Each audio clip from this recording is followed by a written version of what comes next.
Okay, hello everybody. Welcome back to another New Year's Indie Book Blitz panel. I am back with a second round of dark fantasy. Well, wait, one dark fantasy, but not everybody. See, I'm ahead of myself. SPFBO, the self-published fantasy blog off authors tonight. Dark fantasy is tomorrow, so if you just got excited, come back tomorrow and watch them there. I got your book in my head, Katie. So the self-published fantasy blog off kicked off this summer for year number 9, and we did a whole bunch of blitz introducing all these different authors. And I believe I've had all three, Hannah and IQ and Katie, on before. So it's good to have you guys back for the New Year's blitz, which is a little different. But how are you guys doing? I'll jump in here. I'm doing well. As I talked to you guys a little bit about before we went live here, fighting through a little sleep deprivation. We have a newborn here at home, so I'm surviving, powering through, but all is well here. Yeah, coming off of I had a major surgery the end of last year, so I'm in the middle of coming off of all of that with rehab and all of the physical therapy and doctor's appointments and everything that go along with that. So yeah, just been busy work week, end of year stuff, beginning of year stuff. So my surgery was back in October, so luckily that's all passed, but now it's all work stuff and everything and trying to get book 2 done. So Yay. Yes. Mine was a needed surgery. It was a happy surgery. So it was like, emergency things. It was very much a needed surgery, just like long recovery surgery. So. Yeah, the end of last year was rough for a lot of people recovering from different things and illnesses and stuff. So glad that we're in a new year. Hopefully a better year for all of us. So for those who do not know you guys, we're going to go around and introduce ourselves, talk a little bit about what we write. Everybody on this panel was a participant / is, in the case of Katie, who's in the running for the ultimate end prize there. Congratulations for SPFBO this year. If you want to check out any of their books, before I forget later on, all the links are in the description box on YouTube. And if you're watching on Twitter, I believe, are all three of you guys on Twitter where people can follow you? I'm not on Twitter. I am on Threads, but I'm not on Twitter. Technically speaking, I am on Twitter. I have not used the account in ages, but it does exist. It does exist. Mine does exist in whatever form it is. Yeah, so you can hop over to YouTube to grab the links at any given time. But Hannah, why don't you kick us off, and then we'll just go around the screen. Tell us a little bit about yourself, your SPFBO 9 book, what genre you write. So I write epic romantic fantasy, which is usually, I would say most of my stuff is pretty equal fantasy to romance. Usually Celtic inspired. There's usually a lot of animals. My SPFBO book was actually a book I released in 2021. It's book 1 in a duology. That takes place in a much bigger, like, shared world with other books and series that I've done. And then a little bit about me. I live on a farm. I have a bunch of animals. I have horses. I have a dog. I just inherited a rooster that I didn't really intend on having, but he fell in love with one of my chickens and he kept breaking out of his enclosure and coming over to my house. And so finally my neighbor and I decided that we would not stop true love. And so he lives here now. So yeah, I live in a menagerie with lots of animals, hence why there's usually lots of animals in my book. And yeah, I just came off a surgery myself. I've got a bunch of chronic illnesses, so the surgery was for one of those. So hopefully 2024 is going to be better now that I've got the surgery behind me. Yeah. So I have to wonder what that conversation was like on which home the chickens were going to live their forever romance in. After the 4th day in a row of him showing up at my house, I called my neighbor. He's an elderly gentleman. He's super sweet. And he was like, So, do you just want to keep him? Because I can't keep him in his enclosure. Like, he keeps getting out. And I was like, sure, we'll keep Haymitch. It's Haymitch, I love it. Katniss, Chickadee are my 2 lone chickens. I had a much bigger flock, but chickens only live for but so long. I was down to just Katniss, the winner of the Chicken Hunger Games, being left. And then went and got herself a man, so... Yay. Speaking of chickens, that's a good segue into introducing Katie and your SPFBO book. How are you doing? Yes.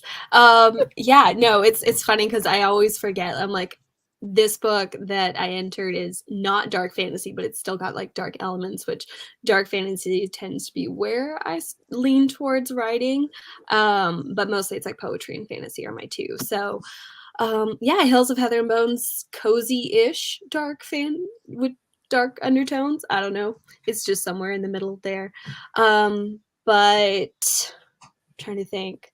Yeah, the fact that it's a finalist is still very weird and wild to me. So, because literally it was like Sunday was semi-finalist announcements. I was like, oh, that's awesome, cool, that's more than I expected for it.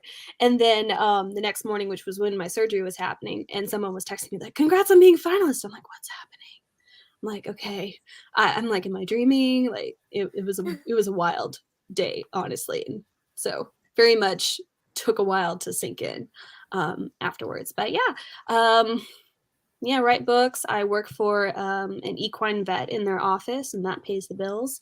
So, and my boss is a huge fantasy nerd. So there's tons of fantasy books in the office, along with all the medical books. So, yeah, and I like plants. So very much inspired some of the magic in my book. The chickens factored in only because I'm slightly scared of chickens. So it was just fun to have a chicken companion in there. Yeah, I don't know what else to say. And that chicken has sass, y'all. That chicken's got some I think Mark Lawrence said, he's like, this chicken has more personality than most chickens I know. I'm like, well. I think that's the greatest chicken blurb of all time. Just got slapped that in all the future books. She's got sass. She's got personality. Chickens can have quite a bit of personality, in my experience, but not the only one afraid of chickens. My husband, the first time, one of our first, I've always had horses and been on farms and stuff, on chickens and stuff, and the farm I was working at the time, the chickens, we'd raised them since they were chicks, and so they were really friendly, and they would come up and they would ask to be picked up and carried. We had a bunch of buff Orpingtons, and they would come up to you and like spread out because they wanted to be like scratched and picked up. My poor husband has never been on a farm in his life, and like 3 chickens run up to him, and they're like, down. And he's looking at me and he was like, oh my God, are they attack chickens? To pick them up and carry them. Attack chickens. I mean, they will all attack if given the right situation. But I mean, the Legend of Zelda chickens here. Hey AF. So IQ, any chickens or animals in your world?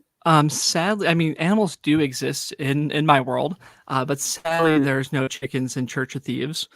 Maybe I'll have to put that in the next book just so I can, continue with the chicken theme here. But yeah, so I tend to write new adult fantasy. Prior to that, I was all over the map, but I found the genre that speaks to me the most. I really enjoy reading and writing. So yeah, Church of Thieves. It is about a found family of acolytes who are trying to solve the murder mystery of their murdered priestess, and through a series of events, they realize they've stumbled into a much bigger tale, which will lead throughout the trilogy. Very exciting, and congrats really to IQ and Hannah, to everybody who's watching who participated or supported SPFBO. This has been such an exciting year. And I'm saying this as an author who was out in the first round with everybody else. This was one of the most exciting contests as a writer I think I've ever participated in because of the community. And it's just made it worth doing. I would say if you're an indie writer and you're looking for a good first contest, this is a good way to go. As long as you don't mind the public, like, I'm not going to call it criticism because most of the feedback was really helpful, but like if you can handle publicly, like people publicly saying your book has these strengths and weaknesses, it's going to be a balance. So, but I'm curious to know how you guys felt, when we talked in the summer on the summer blitz. For so many people, it was their first time. And we were talking about how overwhelming it just seemed from the start. How you feel being where you are now, if you felt like you've gotten much out of it as a writer per se. Would you do this again next year? I mean, this is my second year. I would say the community is really the benefit, in my humble opinion. I think, or maybe not the only benefit. One of the biggest benefits to me, I would definitely say, I think, is just the community and the connecting that you can do. I know next year, like, I know spots are like this last year, like, I think we filled up in like less than an hour. Mm-hmm. So I know spots go fast. I would in the future definitely try it again, as to if I will get up early enough to get one of those spots. That still remains to be determined, because like I said, I remember last year I like set an alarm and got up like really early just to try and get in. But yeah, I mean, I'd say to writers, if you can do it, whether you make it to like finalist or not, the community to me is just really great. Mm-hmm. Definitely agree with the community aspect, because this was also my second year. So again, still ended up in a grouping that did not announce their picks until like last minute, pretty much. Because my one last year was the same thing. It's just like, when are we going to hear anything? And I think they were also like one of the last groups. And so this year was the same thing of just like, well, I guess I'll wait. So anytime there was news, I was like, oh, that's not my group. But really, just the Discord really helps with, seeing all who's in the competition, getting to connect with everyone, especially those in your own grouping, because it's that weird balance of we're all in this together, but also can only be really like 10 and 1. So it's that hard thing of, the competitive aspect, but also still the encouraging aspect of, like when people's books get cut, being there for everyone, and then also still, celebrating everyone who gets to move ahead. So really, if you have that community aspect, it really just makes it worthwhile, regardless of the outcome. So, and this is my last one for a while too. So I don't know. I don't have anything planned for this year. Yeah, which will be fun to watch. I forgot to bring up, you can only put in your first in series. Mm-hmm. So if you've already run your first in series through, especially like you, Katie, have 2 series going now that you're trying to wrap up, then that means, sitting out and watching other people for a year. Which is nice, though. I get to catch up on all the reading. So yes, my poor TBR list. That's an endless endeavor there. Keeps on growing. Yeah. Well, to piggyback off of both of you, the community is definitely the greatest thing I got out of it as well. So this was my first year doing SPFBO. I actually heard of it randomly through, I believe, a Daniel Green video. I was like, oh, that sounds cool. I'll throw my name in there, see what happens. And it was just a wild experience. I know a lot of people talk about writing being like a lonely endeavor. A lot of times you're sitting in your room by yourself trying to figure out, what's supposed to happen. What am I doing next?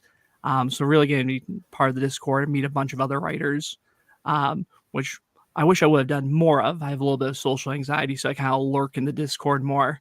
But next time I do this, I definitely plan on taking advantage of all the great people in this community. It's been really awesome to watch all the support. Oh, yeah. Yeah. I mean, the good thing about there only being 10 is that means 290 people to be there with you, all raising glasses and prepping for the next year and moving on. And, whereas when you put stuff in other contests, you don't hear anything and you don't really know who else is entered. And then you get the results back and you're like, oh, I didn't make it. And then you move on. So I really have to take my hat off to Mark Lawrence, who organizes it every year, and the bloggers for being so open and making this so interactive, because it's just really unique. But one question I did have for you guys, and I see we've got a lot of people watching on Twitter and YouTube. If you want to drop questions in the chat, I will pull them up on the screen, and that can be about any of the authors, their books, SPFBO, writing, whatever, and we'll ask. But based on the reviews that you guys got from the bloggers who were assigned to your book, has it affected anything about the way you might write books in the future? I'll answer that. For me, most of my stuff tends to be very romance heavy. Which, and I don't want to say this judgmentally or anything like that, because it's not, but fantasy and SPFBO tends to not, romance heavy doesn't tend to be quite as popular. I think kind of secondary threads of romance tend to be a little bit more popular. So for me, because I write more romance heavy, and because I know, at least historically for me, more romance heavy stuff is sold really well. I don't know if for me personally, if it will change a whole lot.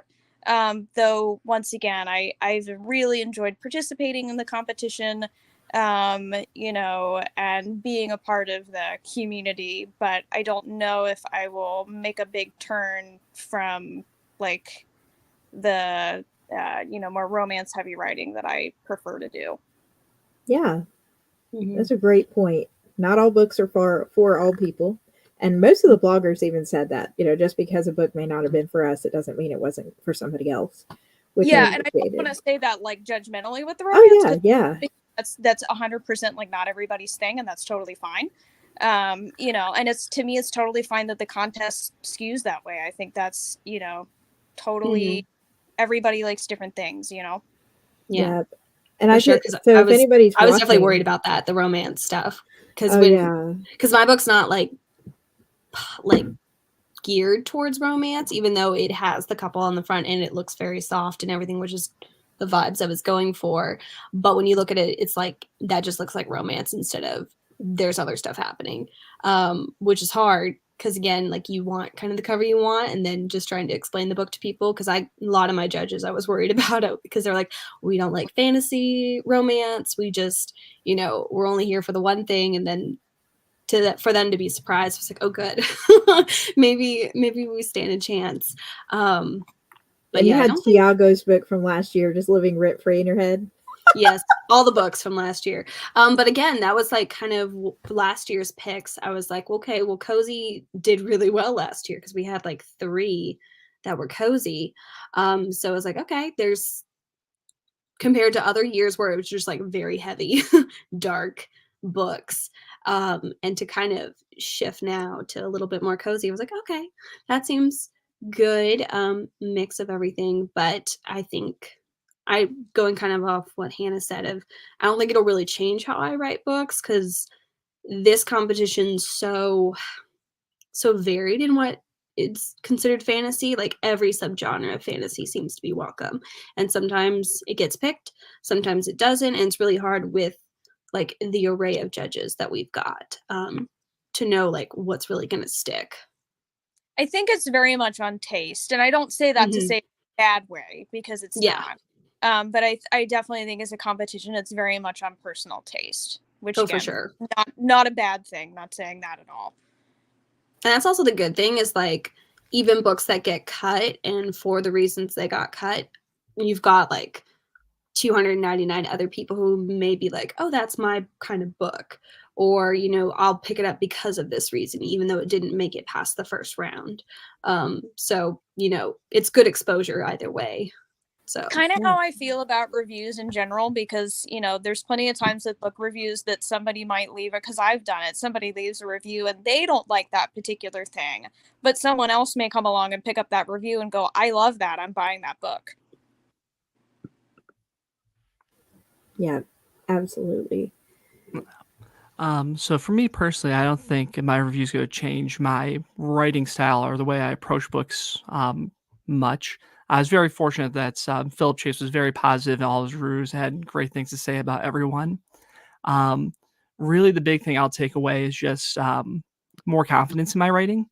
Not that you need external validation, but it is nice to get it. So it's like, hey, I can tell my imposter syndrome to shut up sometimes. Like, that guy said I didn't suck. So yeah. So it kind of reinvigorates you to keep on trying and keep on, pursuing your dreams. Yeah, absolutely. And I don't, while I think Esme did my review and I took away some great points, and some of them I was so relieved that I had fixed in the extended version of Val that was released before they announced who was cut. I was like, whew, okay. Yay, I'm glad to know that I made the right decision in fixing those in my extended version. Um, Ultimately, I think my writing style is sort of my own writing style and not changing necessarily that, but it did change how I view going into competitions in general, going into contests as an indie author. Especially like when I signed into SPFBO, it was because Andrew D. Meredith had told me about SPFBO and then did that crack of dawn early morning launch video. And I was like, okay, I'm gonna roll out of bed. I'm gonna do this. I'm gonna put it in. And I had not prepped at all. Like I had no idea the scale that this was. So I didn't drop the book's price from regular price beforehand. I didn't have any promotional stuff. I didn't have any here's stuff about my book to post on Twitter or wherever. It was like thinking it was just like any other contest. I'm just gonna throw it up.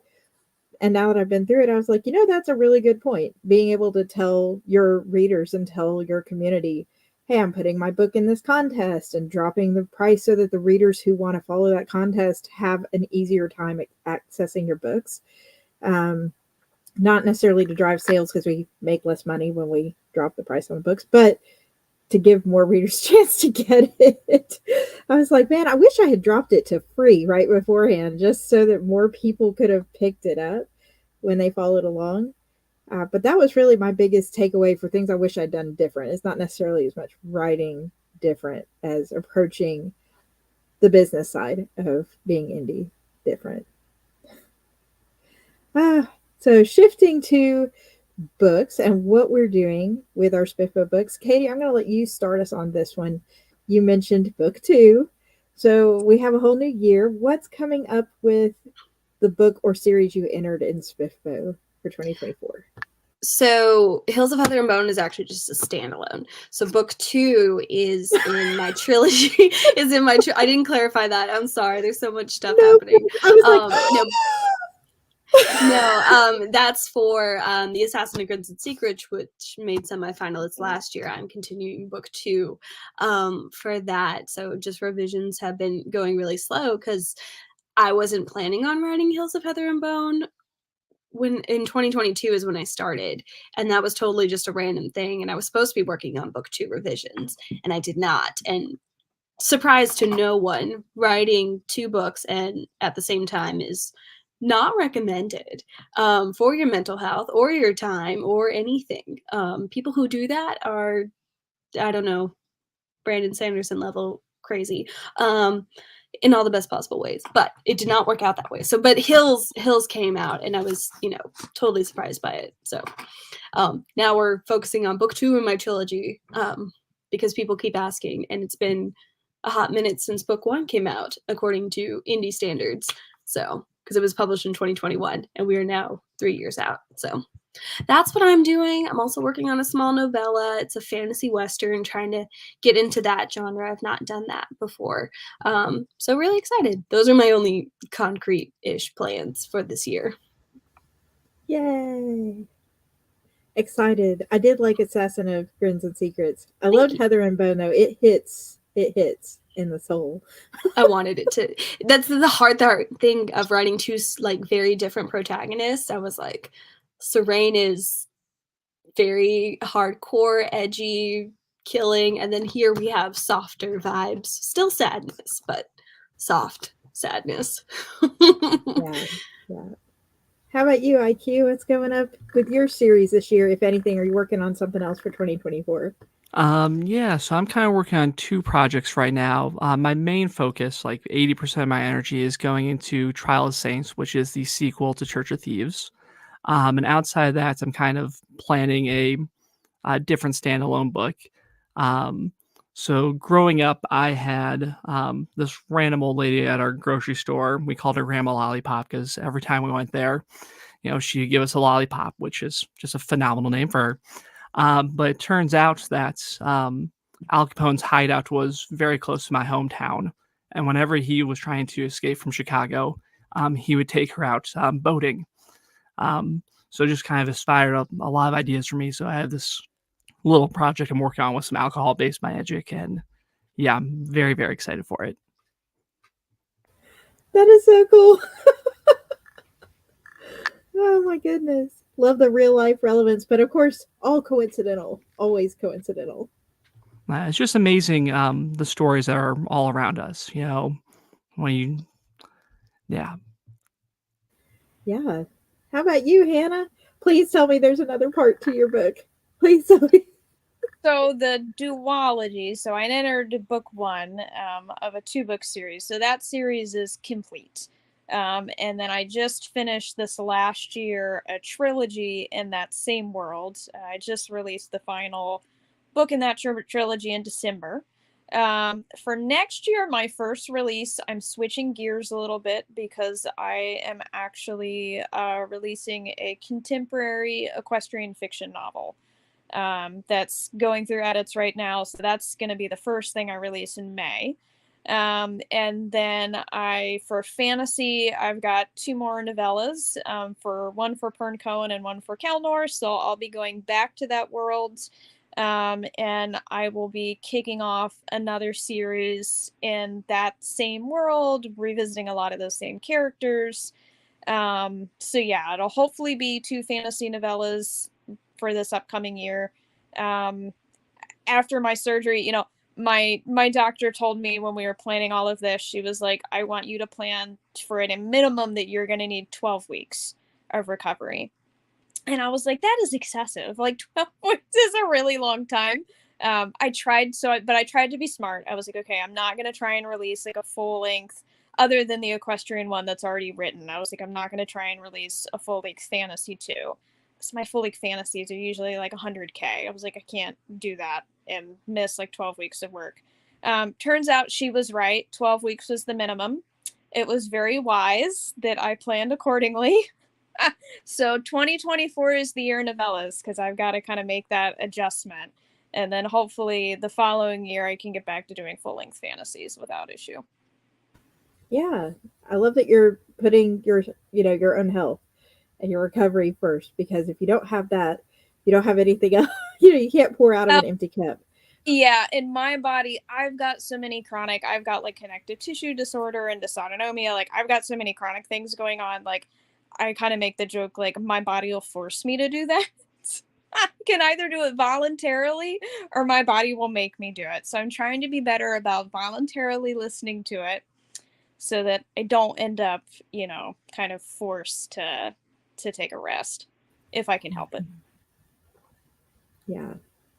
So speaking of resting and not writing for a minute, I know that there are a lot of SPFBO authors who also delved into the impossible task, as we hinted at earlier, of reading as many of our peers' books as humanly possible while also writing and working a day job and whatever else. And in IQ's case, newborn babying. So did you guys try, or are you trying to read your fellow authors' books? And I've had on a different panel, it was a question that basically it was asking, how do you feel like you're able to maintain your own author voice if you also read a lot of other people's work? So I have read some of the books, some I'd read already.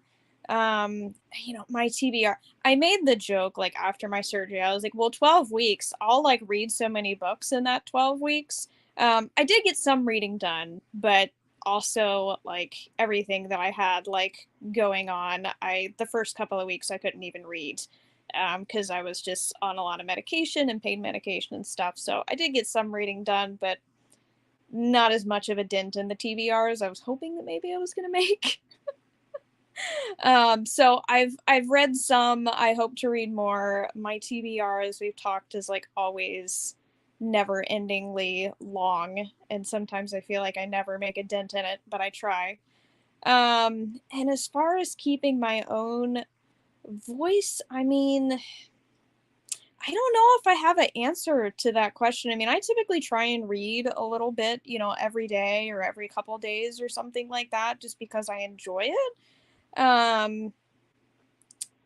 But I guess when I'm writing, I guess I try and keep those to be two separate activities. So typically, my reading happens at night. So it's after I've worked for the day. So I've done my writing, my editing, everything I'm going to do. And then as kind of a bonus at night, maybe I'll get to read a little bit. I feel like that maybe helps leaving the reading for the end of the day after I've gotten the creativity out. Um, I think that's all I got though for like how do I keep this separate. Thinking about it, I think maybe is just keeping them separate in the schedule, if that makes any sense. Yeah, there's definitely a lot of books. Because I think very early on, I had taken some of the screenshots of all the books and just kind of looked at ones that, I thought were interesting before any of the reviews were released. And then as people were talking about books more, some were making semifinalists, some were being cut, and then just getting to see those reviews, that would kind of adjust. And I'm such a mood reader, so it would really just depend on, I went for the shorter ones first because I was like, there's, a lot of books. Let's knock out the shorter ones that are under 200 pages. We can do that in maybe a couple days. So I think I got up to like 25-ish out of 300 read. And of course now there's the finalists that I really want to read. So there's 9 other books. I think I'm about halfway through those ones because I hadn't read any of the finalist books. So really it's just, I like to read. So I'll do that in between everything. And as far as like maintaining my own kind of voice, when I'm reading, I do like to look for inspiration because sometimes authors will phrase like certain things very vividly. And I'm like, I like how they describe that instead of just like, she's angry or she's upset. Just sometimes the way they describe that, I'm like, oh, cool. Let's see if we can mimic that, not steal it. There's always that saying that authors are like magpies, like we'll take little shiny bits from other people's writing and sometimes unconsciously put that into our own writing. So sometimes it's like, oh, the way people and other authors describe things, if it stands out to me, I'm like, okay, that's really cool. I like that. Let's see if there's a way to incorporate that rather than like whole ideas of, wow, you did a floating city. That's cool. But sometimes that happens. So I think it's more of what can I feasibly do with my own kind of writing style, which tends to kind of change from book to book. Although I think judging from what I know about myself and what other people have said about my work, it's more poetry based, very heavy on descriptions, unfortunately. So I like to keep those elements and just look for new ways to express things because sometimes you can repeat yourself a little bit too much. So there's always an interesting fresh take that I can glean from other writers, and just whether it ends up in another book, who knows? Yeah, so we've got read it, refresh, and then we've got like refresh yourself for the next day, reset, and then we have using it to improve the craft. Like I like this level of showing versus the telling and things like that. And I did forget about this, and I didn't put it in the link collection in the description box yet, but there it is for people on Twitter. Zach Argyle has a list of all 300 books by blog and highlighted the semifinalists as well, so you can hop on over to that list. And not sponsored by Zach, but if you're watching, Zach, hi, and thank you for the list. It was a very helpful list. Yes. It was. And you can filter by Kindle Unlimited and audiobook, I think, on there too, which was really nice. Because there were some stunning covers this year, and I love the visual aspect of just being able to see all the covers, like, oh, that's so cool, and some styles that are very similar, and just like how people are doing different things with their book. It's always so exciting to see every year. Yeah. So IQ. How about you in reading the SPFBO 9 books and keeping your author voice? Yeah, so I've added a bunch of books to my TBR, including yours, Katie's. I'm actually looking forward to getting to that this year. Unfortunately, between my ADHD and my very limited time, it's hard for me to read physical books or ebooks. The vast majority of books I consume now are audiobooks because I can like cook, I can run errands, I can drive to and from work and knock out a bunch of books. So last year I read 78 books. This year I'm hoping to read about 100 or maybe even go north of that. And kind of like Katie, I think the more I've read, the better writer I've become. because even with like great books and bad books, you can see like, okay, how would I have approached this situation? If I'm really liking something, I can go take a step back. Okay, I'm like, what has this author done? Why do I like this? And then I can try to replicate, again, as Kay was saying, mimic, not necessarily taking what they've done, but go back to the recipe of it and say, okay, this worked for them. How can I use my own style with that? Same thing with books that I don't end up enjoying. Okay, why is this making me want to rip out my hair? What have they done wrong? How can I avoid doing that in my stories? So the more I read, I feel the better writer I'm becoming. Yeah, and I completely agree. I read more for work because I'm an editor for a day job than I do for fun. I think last year I capped out at like 87 or so for fun, and then everything else was like for work. And when I'm reading, I feel like the biggest obstacle is the imposter syndrome because you start reading and you're like, oh, this is so amazing. And it's like, don't compare what I call my garbage draft, your first draft, to somebody else's polished final version, especially if they've written lots and lots. And it's like your, your first early thing into it. But so we're getting close to time. I did want to highlight your SPFBO 9 books, though, for a minute. You're going to give us each a minute to go through and tell us in a very quick nutshell what your book is about. Tell us about the main character, what their goal is, what kind of world it is. And then reminder for everybody watching, if you're like, oh, that's interesting, go down in the description box and click on the authors and follow their books. IQ, you want to kick us off? Yeah, sure. So as I mentioned earlier, my story focuses around a found family of acolytes trying to solve the mystery of their murder priestess. The two main characters, one is Nerea. So she starts as an outsider to this group she's recruited in, and her main motivation is just to take care of her ailing mother. She's told if she comes in and joins this group that they will take care of her, and that's how she gets sucked into this world. As for Talos, again, he's just trying to keep his found family together, as just the odds keep getting stacked on them. Yeah, and so how dark would you say yours dips versus like Katie has some dark elements, but it's still sort of noble, bright / cozy? So I'm not sure exactly where on the spectrum it it falls. I do feel as though I have a lighthearted writing style, but there are definitely dark elements in it, as there are brutal murders that take place, that we witness as a reader. Awesome. Hannah, we know you got romance for the viewers who like romance. Yeah, so I mean, it is very heavy on the romance. The romance is definitely a very key part of the story. There is a sibling rivalry between two brothers. The hero, has magic that he's hiding that, he has to kind of come to terms with. But I would say at the very heart of the series is actually the heroine, and the first book in particular, but really both of them. It's very much about her leaving what is a very abusive relationship, and an abusive love interest, and kind of realizing, hey, it's really not okay for me to be treated this way. And her just kind of her personal like development and growth and her confidence increasing, and her just kind of realizing I have value. It's not okay to let other people treat me like that. And that it's okay for her to stand up for herself. Because, at the start of the book, she's tried to become a warrior. She has asthma, and that basically got her kicked out of that task. And she was, kind of in an emotional low moment. And this guy swept in and kind of swept her off her feet.